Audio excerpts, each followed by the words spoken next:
வணக்கம் நேயர்களே, விஷன் 9 டிவிக்காக நான் உங்கள் லக்ஷ்மி நாராயணன். இப்போ நம்ம பார்க்க போகிறது வார ராசி பலன் 13ஆம் தேதியிலேருந்து 19ஆம் தேதி வரை எப்படி இருக்க போதான்னு பார்க்க போகிறோம். எப்போதுமே சொல்கிறதாங்க, லக்னத்துக்கு பார்க்க, ராசிக்கு பார்ப்பதை விட லக்னத்துக்கு பார்க்க ரொம்ப சிறப்பாக இருக்கும். உதாரணமாக ஒரு மகர லக்னம் விருச்சிக ராசினா நீங்கள் விருச்சிக ராசிக்கான பலன்களை பார்க்கறத விட மகர ராசிக்கான பலன்களை பார்க்கும்போது ரொம்ப பர்ஃபெக்டாக இருக்கும். முதல்ல வரது பொது பலன்கள், அதுக்கப்புறம் தசாபுக்தி பலன்கள். உங்கள் ஜனகால ஜாதகத்தில் என்ன தசாபுக்தி அந்தரங்களோ ராசியாதிபதி புதன் வந்து பார்த்தீங்கன்னா உங்களுக்கு இரண்டில் இருக்கும் நல்ல விசேஷங்கள், நல்ல லாபங்கள், தாயாரினால் நன்மை, நிலபுலன்கள், வண்டி வாகனம், நல்ல லாபங்கள் வர்றதுக்கான வாய்ப்பு எல்லாமே ரொம்ப நல்லா இருக்குது. மூன்றாம் அதிபதியான சூரியன் வந்து உங்களுக்கு ரெண்டில் இருக்கும்போது கலகங்கள் ஏற்படுறதுக்கான வாய்ப்பு ரொம்ப கவனமாக இருக்கணும். ஏதாச்சும் இடமா யாராச்சும் கொளுத்தி போட்டுருவாங்க, அதுக்கான பிரச்சனைகள் வர்றதுக்கான வாய்ப்புகள் கொஞ்சம் பார்த்து நடக்கணும். அது மட்டும் இல்லாமல் உங்களுக்கு 4ஆம் அதிபதி வந்து ரெண்டில் இருக்கும்போது வீடு விற்பனை, சொத்துக்கள் சம்பந்தமான விஷயம், நல்ல லாபங்கள் வர்றதுக்கான வாய்ப்புகள் எல்லாமே ரொம்ப நல்லா இருக்குது. அதுக்கப்புறம் பார்த்து 5ஆம் அதிபதியான சுக்கிரன், 5ஆம் அதிபதி சுக்கிரன் வந்து 3இல் இருக்கும்போது குழந்தைகளால் கொஞ்சம் கடன்கள், மன உளைச்சல் வர்றதுக்கான வாய்ப்பு கொஞ்சம் கவனமாக இருக்கிறது ரொம்ப ரொம்ப நல்லது.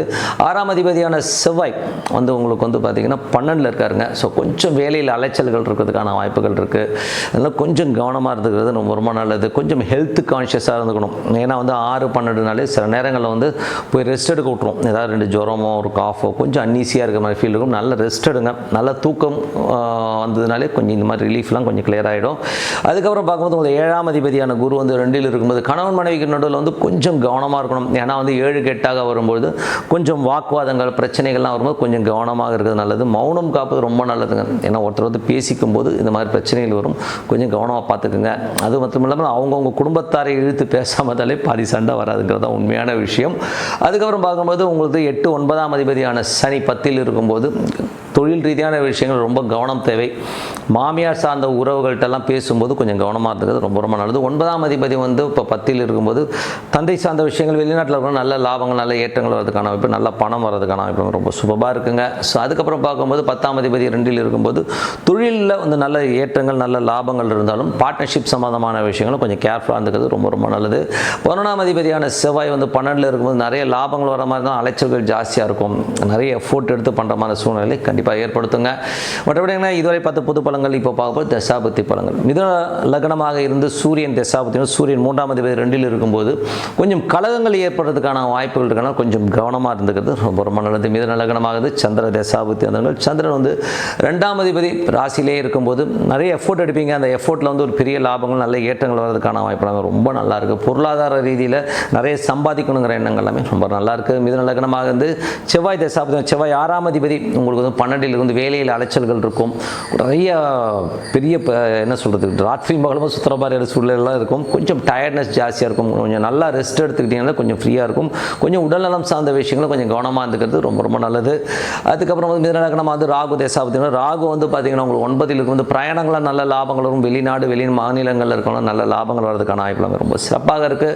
மிதுன லக்னமாக இருந்து குரு தசாபுக்தி, குரு வந்து 7ஆம் அதிபதி 2இல் இருக்கும்போது நல்ல லாபங்கள், நல்ல ஏற்றங்கள் இருந்தாலும் நமக்கு வந்து பார்த்தீங்கன்னா கொஞ்சம் வந்து கணவன் மனைவிக்கு நடுவில் பார்ட்னர்ஷிப் சம்பந்தமான விஷயங்கள், வாக்குவாதங்கள் வரதுக்கான வாய்ப்புகள் கொஞ்சம் கவனமாக ஹேண்டில் பண்ணுறது ரொம்ப ரொம்ப அவசியம். மிதுன லக்னமாக இருந்து உங்களுக்கு வந்து பார்த்தீங்கன்னா சனி தசாபுக்தி அந்தரங்கள். சனி வந்து பார்த்தீங்கன்னா உங்களுக்கு வந்து 8-9ஆம் அதிபதி 10இல் இருக்கும்போது மாமியார் சார்ந்த உறவுகளில் ரொம்ப கவனமாக இருக்கணும். கொஞ்சம் தொழில் ரீதியான விஷயங்களை அகலக்கால் வைக்காமல் இருக்கிறது ரொம்ப ரொம்ப நல்லது. மிதுன லக்னமாக இருந்து புதன் தசாபுக்தி அந்தரங்கள். புதன் வந்து 4ஆம் அதிபதி 2இல் இருக்கும்போது நல்ல லாபங்கள், நல்ல ஏற்றங்கள், வீடு மனை சொத்துக்களால் நல்ல லாபங்கள் வரதுக்கான வாய்ப்புகள் ரொம்ப நல்லா இருக்குது. மிதுன லக்னமாக வந்து கேது தசாபுக்தி அந்தரங்கள். கேது வந்து பார்த்தீங்கன்னா உங்களுக்கு வந்து 3இல் இருக்காருங்க. அது சுக்கிரனுடைய இருக்கும்போது குழந்தைகளால் கொஞ்சம் கடன்கள் ஏற்படுறதுக்கான வாய்ப்புகள் இருக்குது. ஸோ அதனால் கொஞ்சம் கவனமாக இருக்கணும். சில நேரங்களில் வந்து பார்த்தீங்கன்னா குழந்தைகள் நம்மகிட்ட வாக்குவாதம் பண்ணி கொஞ்சம் மனசு நோகிற மாதிரி நடந்துப்பாங்க. ஸோ அதெல்லாம் கொஞ்சம் கேர்ஃபுல்லாக இருக்கும். மிதுன லக்னமாக வந்து சுக்கிர தசாபுக்தி அந்தரங்கள். சுக்கிரன் வந்து பார்த்தீங்கன்னா உங்களுக்கு வந்து 5-12ஆம் அதிபதி சுக்கிரன் வந்து உங்களுக்கு வந்து 3இல் இருக்கும்போது குழந்தைகளாக ஒரு ஸ்ட்ரெஸ்ஸோ டென்ஷன்ஸோ வரும். அதனால் கொஞ்சம் அலைச்சலுக்கும் விரயங்களும் ஏற்படுறதுக்கான வாய்ப்புகளும் கொஞ்சம் கவனமாக இருந்துக்கிறது ரொம்ப ரொம்ப நல்லது. ஸோ இதுவரை பார்த்தது வந்து பார்த்தீங்கன்னா எல்லாத்துக்குமே முக்கியமான விஷயம் ஒரு பிரார்த்தனைங்க. ஸோ மனதார இறைவனை பிரார்த்தனை பண்ணும்போது கண்டிப்பாக நம்ம அடுத்த லெவல் போகிறதுக்கான இப்போ ரொம்ப சிறப்பாக இருக்குது. இப்போ பார்க்கும்போது tip of the week. Tip of the வீக்கில் வந்து பார்த்திங்கன்னா அமாவாசை. ஸோ எப்போதுமே வந்து பார்த்திங்கன்னா நமக்கு வந்து இந்த அமாவாசைங்கிற விஷயம் வந்து நிறைய பேர் வந்து ரொம்ப சாதாரணமாக எடுத்துக்கிறீங்க. அப்படிலாம் கிடையாதுங்க. என்றைக்குமே வந்து ஒரு பௌர்ணமியும் அமாவாசையும் வந்து ஒரு முக்கியமான திதிகள். அதில் வந்து பார்த்திங்கன்னா என்ன மாதிரி விஷயங்களை ஏற்படுத்தும் அப்படின்னும் போது பௌர்ணமி திதி வந்து சித்தர் சமாதிகளுக்கு சென்று வழிபாடு பண்ணும்போதோ குலதெய்வ வழிபாடு பண்ணும்போதோ அற்புதமான பலன்கள் உங்களுக்கு வந்து வழி வழியாக இருந்த பிரச்சனைகள் தீர்ந்து, கடன் பிரச்சனைகள் தீர்ந்து, எனக்கு என்ன பண்ணுறதுன்னு தெரியாமல் இருக்கவங்களுக்கு ஒரு வழியை காட்டுறதுக்கான வாய்ப்புகளை கண்டிப்பாக ஏற்படுத்தும். அதே நேரத்தில் வந்து அமாவாசை, இந்த வாட்டி வந்து ஒரு 14ஆம் தேதி அன்றைக்கி அமாவாசை. ஸோ அமாவாசை அன்னைக்கு நம்ம என்ன பண்ணணும்னா, நம்ம மூதாதைகள் நமக்கு வந்து ஒரு ஜெனட்டிக்கில் வந்திருப்போம். ஸோ அப்பா அம்மா ஜெனட்டிக்கில் வந்து நம்ம வந்திருக்கும் போது அந்த மூதாதைகளை நினச்சி வழிபாடுற ஒரு தினம் தான் அமாவாசை. அன்றைக்கி வந்து பார்த்தா திதி சூனியம் இருக்காது. அன்றைக்கி வந்து பார்த்திங்கன்னா ஒரு கருப்பு தினம் சொல்லுவோம் இல்லையா. ஸோ அதனால் டோட்டலாகவே அன்றைக்கி வந்து மூதாதையர்கள் வந்து நம்ம வீட்டுக்குள்ளே வர்றதுக்கான வாய்ப்பு நிறைய இருக்குது. அன்றைக்கி அவங்கள நினச்சி நம்ம வழிபாடு பண்ணும்போது அந்த ஆத்மாக்கள் சாந்தி அடையில்லாமல் நம்மளை பற்றி நினச்சாங்க அப்படிங்கிற எண்ணங்களை ஏற்படுத்தும். சில ஆத்மாக்கள் நம்ம மேலே கோபமாக இருக்கலாம், சில ஆத்மாக்கள் வந்து நம்மளை சபிச்சிருக்கலாம். ஸோ இந்த மாதிரி விஷயங்களும் நிறைய ஜாதகங்களில் நம்ம பார்க்க போக முடியும். ஸோ அந்த மாதிரி இருக்கிறவங்க வந்து அமாவாசை ஒரு படையல் அன்றைக்கி அந்த காலத்துலலாம் பார்த்திங்கன்னா அமாவாசை படையல் வச்சு காக்கா போடுவாங்க. என்னை பொறுத்த ஒரு அமாவாசையும் பௌர்ணமியும் மிஸ் பண்ணாமல் அன்னதானங்கள் பண்ணுறது, ஒரு படையல் போட்டு குலதெய்வத்தையும் நம்ம மூதாதையரை நினச்சி வழிபடுறது ரொம்ப சிறப்பான வாழ்க்கையை கொடுக்கும். ஏன்னா வந்து அடுத்த ஜெனரேஷன் வந்து உங்களுக்கு வந்து லிஃப்ட் ஆகிறது வந்து இந்த 2 திதிகளை வச்சு தான். ஸோ அதனால் வந்து நீங்கள் எப்போதுமே பௌர்ணமியும் சரி அமாவாசையும் சரி, இந்த அமாவாசைக்கு வந்து ஒரு படையலை போடுங்க. உங்கள் அப்பா வழி தாத்தா, அம்மா வழி தாத்தா பாட்டி எல்லாரையுமே நினச்சி அவங்ககிட்ட வந்து அந்த படையலை போட்டு வேண்டிக்கணும். என்ன வேண்டிக்கணும்னா, அதுவும் வந்து ஈவினிங்கில் வந்து அது விளக்கு வச்சு அவங்ககிட்ட வேண்டும் போது, நாங்களோ எங்கள் மூதாதையர்களோ நானோ போன ஜென்மாந்திரத்துலேயும் ஏதாவது தவறுகள் செஞ்சு ஏதாவது தப்பு பண்ணியிருந்தால் எங்களை மன்னிச்சிருங்க, எங்களால் உங்களுக்கு வந்து ஏதாவது பிரச்சனை இருந்தால் என்னை மன்னிச்சிருங்கன்னு சொல்லிட்டு மனதார வேண்டிக்கிட்டு நீங்கள் வந்து உங்கள் ஆத்மா சாந்தியோட இறைவனை வேண்டிக்கிறேன்னு சொல்லி இறைவனை வழிபட்டு அந்த படையலை போட்டு நீங்கள் ஏற்றுக்கணும்னு சொல்லி ஒரு கற்பூர ஆராத்தி காட்டி அவங்க அங்கே இருக்கிறதா ஃபீல் பண்ணி நீங்கள் பிரார்த்தனை பண்ணும்போது கண்டிப்பாக வழியாக இருந்த பிரச்சனையை தீர்ந்து ஒரு பித்ரு சாபங்கள்லாம் இருக்குங்க. பித்ரு சாபங்கள், தாத்தாவை வந்து சோறு போடாமல் விட்டுருப்பாங்க, பாட்டிக்கு வந்து எதுவும் பண்ணாமல் விட்டுருப்பாங்க, அனாதையாக விட்டுருவாங்க, ரோட்டில் கொண்டு போய் விட்டவங்களாம் இருக்கும். ஸோ அந்த மாதிரி இறந்த ஆத்மாக்கள் நம்மளை சபிச்சிருக்கோம், வலி பொறுக்க முடியாமல் எவ்வளோ கதறி இருக்கும்.